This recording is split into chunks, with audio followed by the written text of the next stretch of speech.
A continuación presentamos las diferentes miradas de la realidad nacional e internacional. Las voces y opiniones desde una mirada amplia. En un contexto que necesita ser analizado a profundidad e ir directo al grano. Periodismo profundo y directo. Una producción de la Asociación de Medios Católicos de Honduras, AMECA. Directo al grano. Comenzamos. El juez Kevin Castle de la Corte Federal del Distrito Sur de Nueva York, en Estados Unidos, decidió cambiar la fecha del juicio en contra del expresidente de Honduras, Juan Orlando Hernández, acusado, recordemos, de 3 delitos de narcotráfico en Estados Unidos. La fecha para este juicio inicialmente estaba para el 5 de febrero, pero tras la petición de Juan Orlando Hernández, el juez decidió posponer el juicio para el próximo 12 de febrero a las 10 de la mañana, hora de Nueva York, a las 9 de la mañana, hora de Honduras. El caso de Juan Orlando Hernández, amigos y amigas, es un hecho inédito en la historia de Honduras. Su hermano, recordemos, Juan Antonio Tony Hernández, fue sentenciado por cargos similares en 2021 y para el gobierno de Estados Unidos, Juan Orlando Hernández abusó de su posición como presidente de Honduras para operar el país como un narcoestado. Hoy en nuestro espacio de análisis vamos a conversar con el abogado y analista político Raúl Pineda para conocer los escenarios que podrían presentarse una vez que inicie este juicio en contra de Juan Orlando Hernández. Entendemos también un juicio en contra del ex jefe de la policía, Juan Carlos Bonilla, conocido como el Tigre Bonilla, y en contra también de un alto mando de la policía, como lo era Mauricio Hernández Pineda. Agradecer en primer lugar el tiempo que nos dedica para poder conversar, para poder tener esta plática, abogado. Siempre es un gusto tenerlo en este espacio de análisis. Bienvenido. Buenas tardes. Yo creo que hay dos aspectos importantes que analizar en esto. El primero es el social, el político. ¿Por qué se dio el caso de Juan Orlando Hernández? ¿Cómo es posible que un líder que llega a la presidencia de la República con un discurso de integridad, progresista, con elevado sentido social, de repente se convierte en un traficante? Y el otro aspecto es el aspecto jurídico. A mi criterio es el menos importante. El primero nos lleva a ver en qué clase de sociedad nos estamos desenvolviendo. El mundo ha cambiado muy aceleradamente. Hoy la religión que más crece es el Islam, una forma de vida, una forma religiosa que se expresa en gobiernos teocráticos como el de Irán, donde la mujer es reducida a expresiones de participación y de tratamiento que serían y son inadmisibles en una sociedad occidental. Y empieza a ver que dentro de esos cambios acelerados, la política se convierte en una actividad muy cara. En Honduras, un país miserable, con más del 70% de su población en pobreza, la ley le dice que usted puede gastar hasta 500 millones de lempiras en una campaña presidencial. Entonces, el que no tenga una cantidad fuerte de dinero, simplemente no puede participar, y eso no es de ninguna manera ni democrático ni participativo. Ese tipo de situaciones, el costo de las campañas donde un spot publicitario en una cadena de televisión le cuesta $1,800, 30 segundos, hace que los políticos tengan que acudir al dinero caliente, al dinero del crimen organizado, y no solo en Honduras. Ernesto Samper en Colombia, él se atrevió a escribir que había que negociar con los narcos las acusaciones contra al menos dos presidentes mexicanos. El caso del presidente Petro en Brasil, en Colombia, cuyo hijo está preso por las mismas razones, reflejan una deficiencia en el tejido político-social que no se va a terminar porque Juan Orlando Hernández vaya a ser condenado. Sobre eso tiene que reflexionar muy profundamente la sociedad. El caso de Hernández, lo único peculiar que tiene es que él, sin conocer el mundo del crimen organizado, quiso cambiarlo y quiso hacer de Honduras un centro logístico de la droga. Se hicieron 6 pistas de aterrizaje muy bien instaladas que iban a servir para eso, porque hay algunas de estas pistas en las que en un año no ha existido un impacto aéreo. Utilizar el ejército, utilizar la policía para esta actividad criminal en lugar de permitir que civiles, que sicarios, que elementos ajenos a la institucionalidad desarrollaran esa actividad. Y estas innovaciones lo llevaron a la situación en que está actualmente. En el orden jurídico, creo que la defensa de Hernández es muy mala. Cuando usted ve unos personajes de tragicomedia que tienen programas en YouTube denunciando permanentemente y de manera recíproca malos manejos, malas conductas, se da cuenta que la defensa de Hernández es una defensa sórdida y que la decisión del juez Castel es una decisión que significa una derrota procesal para la defensa de Hernández. Todo el mundo habla de la prueba contra el presidente Hernández, que va a declarar el señor Bonilla, que va a declarar el hijo de Porfirio Lobo, que por allá van a declarar unos narcotraficantes confesos, pero nadie habla de la prueba de defensa con la cual Hernández va a enervar, va a debilitar la acusación que le hace el gobierno de Estados Unidos, lo cual nos permite inferir que Hernández con toda seguridad va a ser condenado y va a tener que estar un mínimo de 30 años en una cárcel federal donde usted encuentra que el porcentaje de condenas por delitos federales pasa del 95% y por eso los imputados se acogen a un modelo que se llama plea bargaining, que es negociación con la fiscalía para no ir a juicio, generando lo que nosotros llamamos cartografía criminal, es decir, nos interesa una condena, si lo condenan a 2 años no importa, pero que lo condenen. Bajo ese esquema, esto determina que Hernández va a ser condenado, eso tiene un más del 95% de posibilidades, su defensa es mala, han enfocado la actividad como que el juicio fuera en Honduras, en Estados Unidos muy poca actividad. Sí, justo sobre el juicio, abogado, ¿qué podría ganar Juan Orlando Hernández en estos 7 días, que fue lo que se reprogramó por parte y de la decisión que tomó el juez Kevin Castel?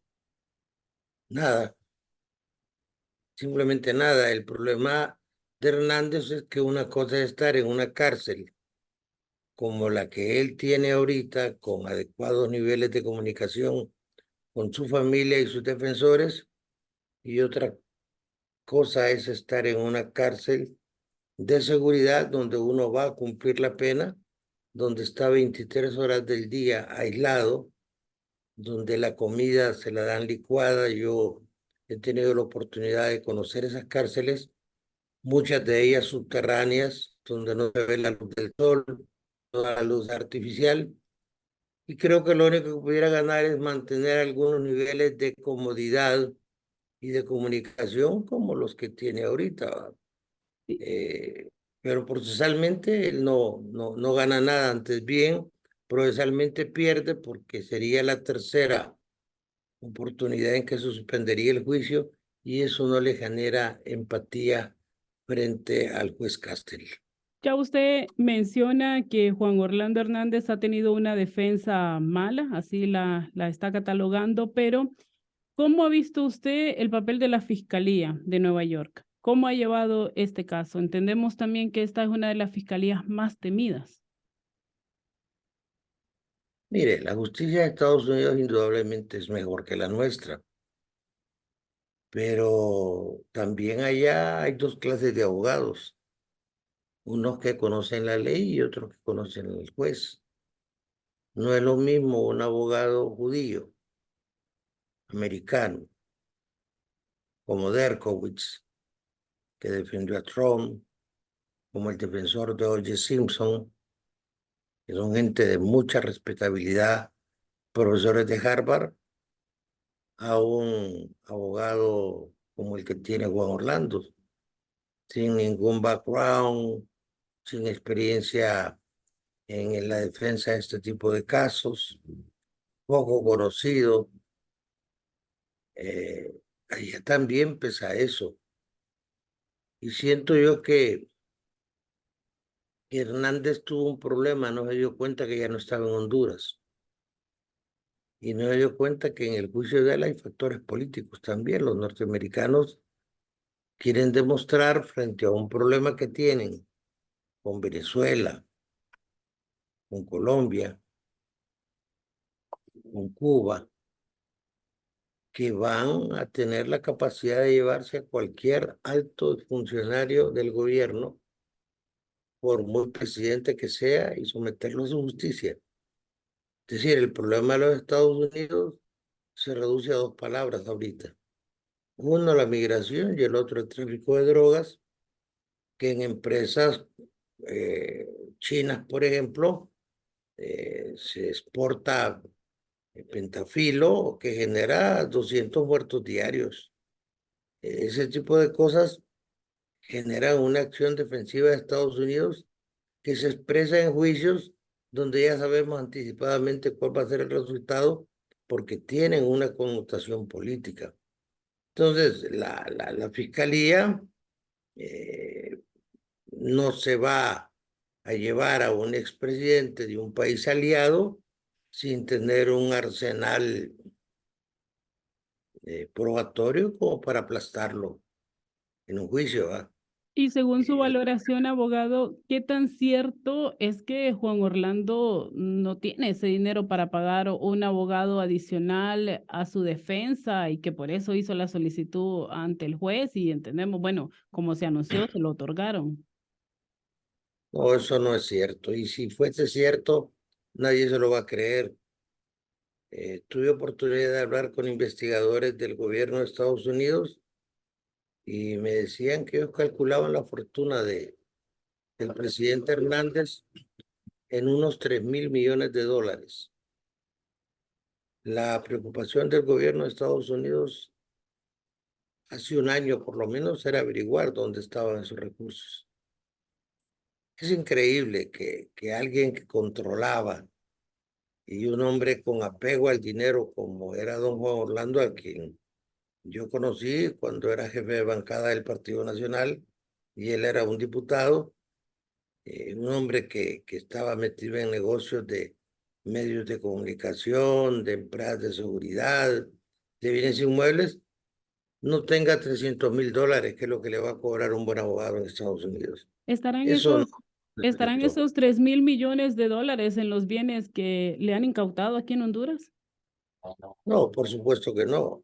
Pero para eso hay bufetes que se dedican exclusivamente a encubrir esos recursos a través de testaferros. Pero la gente sabe quiénes eran los socios de Juan Orlando y cómo esas empresas florecían a través de los contratos de gobierno. Es decir, pautas publicitarias millonarias, contratos de infraestructura de miles de millones, pero parte de la torpe defensa es salir a pedir dinero porque no tiene cómo cubrir la minuta de honorarios de un abogado defensor privado. Y es la misma torpeza de preferir un abogado de oficio, que son iguales a los de aquí, agobiados de trabajo, sin recursos, a un abogado privado. Es la diferencia que hay entre ir a un hospital público y a una clínica privada. Entonces, eso es superficial, frívolo y a veces hasta con algunas pinceladas de estupidez. Eso no lo hace un buen defensor.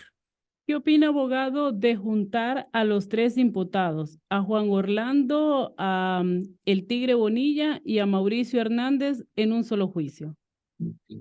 Básicamente, eso se llama continencia. Los juntan porque los dos seguramente van a declarar en contra de Hernández y lo van a hacer con inmediatez, es decir, frente a él. Van a ser testigos y eso es demoledor en un juicio donde hay jurado. No es un tribunal de técnico, es un tribunal de conciencia, que la única ventaja que tiene Hernández es que debe ser condenado por unanimidad por los 12 jueces. El juez Castel ahí solo va a fijar la pena, pero el hecho de que estén los otros dos involucrados, aquellos pueden hacer arreglo. Juan Orlando no, porque no hay nadie en esa pirámide criminal que esté por arriba de Juan Orlando Hernández. Él es la punta de la pirámide. Y entonces, Bonilla y Hernández Pineda sí pueden hacer una negociación y obtener una rebaja sustancial de penas. Es algo así como lo que hicieron los Valle y lo que hicieron los Cachiros, ¿va? Entraron en procesos de negociación y seguramente van a salir oportunamente. Sabemos, abogado, que usted va a estar pendiente del juicio que se espera inicie este próximo 12 de febrero. Pero queremos saber específicamente, Raúl Pineda, en qué cosas va a centrar su atención. ¿Qué cosas quiere o va a poner mayor atención en este juicio? Mire, lo del juicio, como se ha hecho un lugar común, es una crónica de una muerte anunciada. Es irrelevante el procedimiento formal que se lleve ahí. Interesante ver qué personajes de la política hondureña y del mundo de las finanzas son mencionados en el juicio. El problema es por qué en Honduras los últimos 3 presidentes han sido mencionados en documentos de las Cortes de Nueva York. El problema es, ¿se terminó el éxodo de dignatarios hondureños con la condena de Juan Orlando Hernández? Yo creo que no. Yo creo que esto va a seguir. Y finalmente, ver qué pasa con nuestra sociedad que se contaminó tanto y que está tan contaminada, y cómo la sociedad hondureña, incluidas las instituciones como los clubes sociales, las iglesias, quemaron incienso frente a criminales, porque el problema del traficante de drogas no es que venden un producto prohibido. Ese no es el problema. Está dentro de su esfera de derechos a la libertad. Morirse consumiendo clorhidrato de cocaína o cualquier otra droga estimulante. El problema es la violencia que generan, la cantidad de muertos que hace que Honduras tenga uno de los primeros lugares en el mundo en muertes de mujeres y que seamos el país más violento de Centroamérica, aunque seamos el país que más invierte en sistemas de seguridad. Entonces, el problema es un problema social, es un problema del tejido de la sociedad. ¿Que don Juan Orlando va a ser condenado? Pues si eso hasta el más ingenuo lo intuye. ¿Que los demás van a ser condenados? Sí, van a ser condenados, pero el problema es, se va a parar la injerencia de los traficantes y de los extorsionadores en el manejo de las campañas políticas. ¿Qué debe hacer usted si quiere mejorar el país? Primero, reduzca los costos de la campaña, reduzca el periodo de las campañas. Usted no puede tener una publicidad en un medio de comunicación durante 3 meses, pagándole un promedio de 5 millones diarios. Saque los partidos de las mesas electorales. Ponga estudiantes universitarios para que los resultados no sean manipulados como han sido manipulados siempre. Y finalmente, deje de idolatrar las elecciones. Aquí creemos que las elecciones sirven para el desarrollo de un país. Es decir, 2 años tiene este gobierno y hay candidatos perfilados. Alguien va a ganar, pero siempre va a seguir una minoría lucrando y oprimiendo a una mayoría. Porque es lo que pasa en los sistemas. Pero usted tiene que aprender de este ejemplo de Juan Orlando Hernández que primero el sistema nuestro es obsoleto. Si sirvió alguna vez. Si no fueran los norteamericanos, seguiríamos aplaudiendo a personajes del perfil de Juan Orlando Hernández. En Radio Progreso hemos manifestado que bueno, consideramos que este juicio es pues histórico. Estamos hablando del primer expresidente hondureño que va a ser juzgado por delitos de narcotráfico y también por lo que pueda implicar para la clase política y empresarial de Honduras. Pero a su criterio, abogado, si nos tocara decir desde sectores, ¿quiénes considera usted que están nerviosos con lo que se pueda decir en este juicio? Pues la clase que ostenta y detenta el poder. A propósito, no es el término correcto utilizar ese término que usamos comúnmente de narcotráfico. Los traficantes no venden narcóticos, venden estimulantes.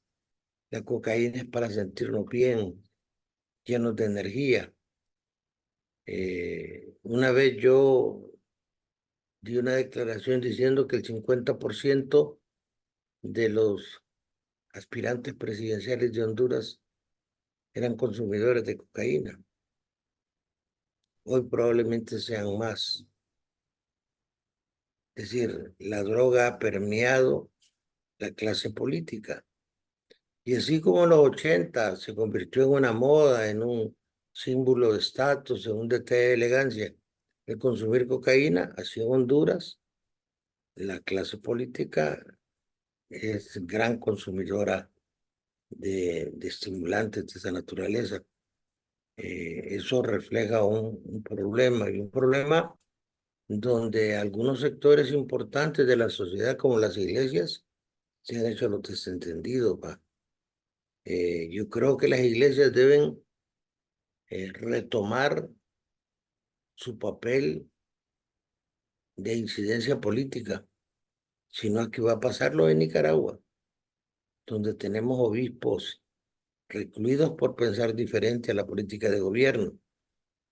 Cuando usted hace encuestas y yo para empresas grandes tengo que hacer análisis situacionales, veo que más del doble de la gente que votó por Libre no quiere saber nada de política, ni quiere votar. A ese sector hay que dirigirse y buscar gente buena. La gente buena la va a encontrar en los clubes rotarios, en las iglesias, en una serie de asociaciones que tienen patriotas. El problema es que la gente buena de Honduras no quiere abandonar su área de confort o se acobardó. Y nos convertimos en una sociedad de gente que se dedica más al bombo del comentario, a decir quién tiene miedo, quién es el próximo que se van a llevar. Pero ese que se llevaron va a ser sustituido por otro. Y si se llevan ese, va a haber otro. Mientras no construyamos una sociedad fundamentada en principios y en valores, por nuestro propio provecho. A nadie le conviene, por ejemplo, que hayan pobres. porque los pobres después se hacen criminales y le secuestran los hijos a los ricos y le quitan el dinero que ha acumulado.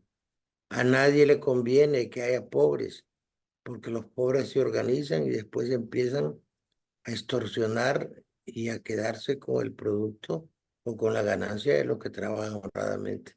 Entonces tenemos que buscar una sociedad donde haya más justicia social, aunque el término no le guste a muchos, ¿verdad? Y en eso tenemos que participar todos, y principalmente los líderes. Líderes no solo son los políticos, líderes son también los de las iglesias, líderes son los de los patronatos, líderes son los profesores buenos, pero pareciera de que esta gente en esta gran crisis, como en algunas guerras, se están haciendo los muertos para evitar la confrontación, que va a ser inevitable en este país. Eso tenemos que irlo pensando. El país no va por la ruta correcta ¿Y y dónde, alguien tiene que frenar esto. y dónde, abogado, podríamos decir, porque cuando Juan Orlando fue capturado y luego extraditado a Estados Unidos, se manejaba que la estructura criminal continuaba operando acá? ¿Dónde podríamos decir que ahora mismo están esos amigos, esos socios de Juan Orlando Hernández? Y si este sector le ha dado la espalda ahora mismo. Mire, Honduras tiene un problema. Usted sale de un lugar que se llama Tuluá en Venezuela, en la frontera de Venezuela, y en una avioneta tardan 9 horas en llegar a Honduras y se le acabó el combustible. Tiene que retanquear, como dicen ellos aquí en Honduras. Y en las lanchas rápidas que se usan actualmente se tardan 14 horas. Y al llegar al sector de Honduras, se les acaba el combustible. Ellos tienen que retanquear acá. Ellos tienen que venir aquí. Y necesitan una estructura violenta, una estructura que tenga control político. En ningún país del mundo el crimen organizado sobrevive si no tiene aliados políticos. Si el Estado no los protege de alguna manera, no hay forma de tener la capacidad de realizar actividades criminales en la escala que se dan en Honduras. En Honduras, esos famosos escudos fueron una mentira, no funcionaban. En Honduras, el año pasado prácticamente no se hizo decomiso de clorhidrato de cocaína. Un país como Costa Rica o como Panamá, que no tienen ejército, decomisó 5 veces lo que decomisó Honduras. Entonces, necesitan, independientemente de los Juan Orlando Hernández, porque también han financiado gente de todos los partidos. Y le reitero, porque los últimos 3 presidentes están mencionados en la Corte de Nueva York. No es un problema de partidos, no es un problema de personas, es un problema de un sistema, de una estructura orgánica que funciona muy bien. Entonces, Honduras tiene su problema de la ubicación geográfica, como la tiene y la va a tener con el gran debate que se va a armar con el ferrocarril interoceánico. El canal de Panamá y es obsoleto, necesitan algo que lo sustituya. Lo ideal es Honduras porque es la única parte de la costa atlántica de Centroamérica que tiene un puerto como Cortés y 2 bahías profundas. Pero ahí viene una conflictividad con los norteamericanos.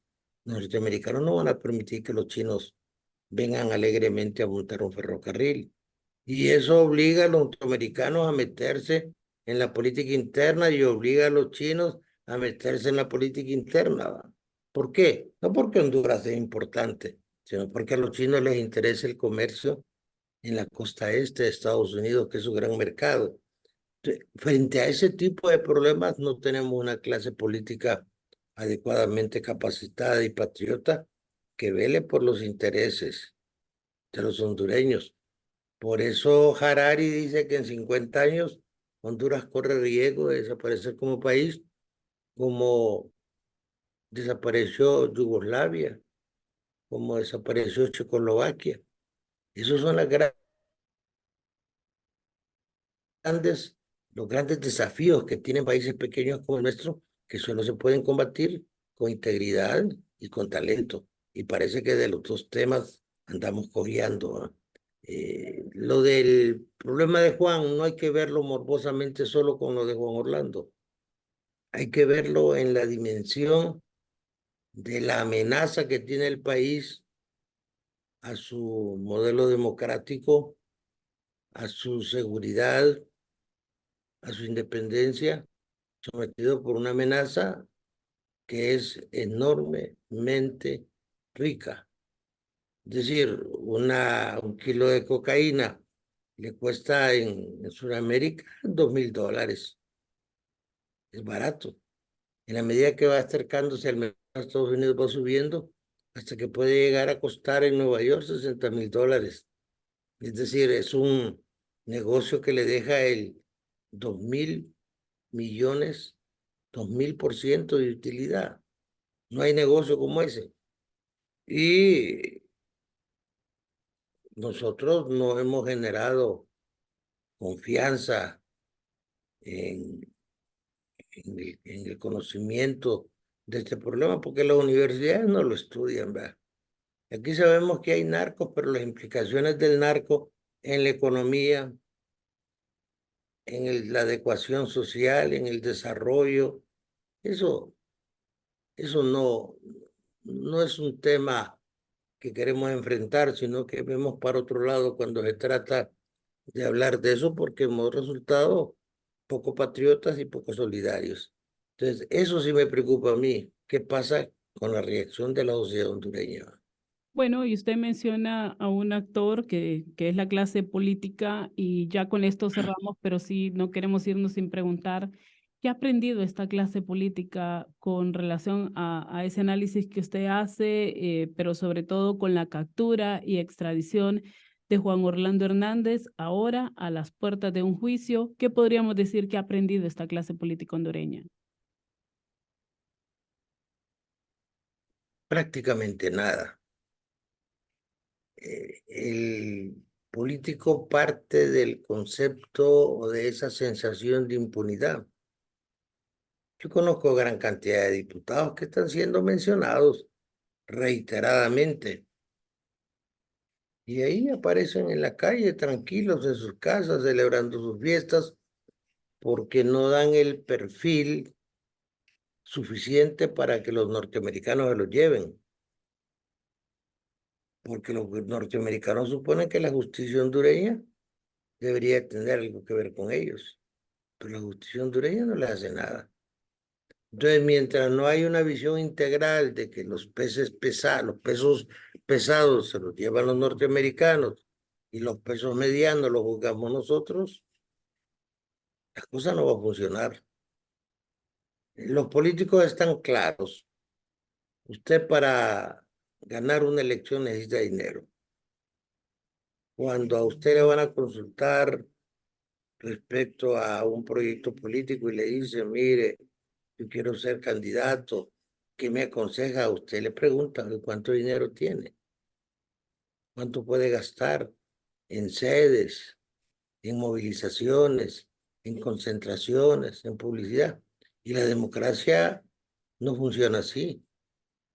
La democracia no funcionaba en Grecia de esa manera, simplemente se funciona bajo el sentido del criterio de la participación y la igualdad de oportunidades, ¿verdad?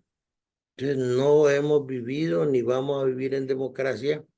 Podrán haber buenos candidatos, podrán haber buenos presidentes, pero si detrás de ellos no está la plata del crimen organizado, el problema va a ser muy difícil de resolver.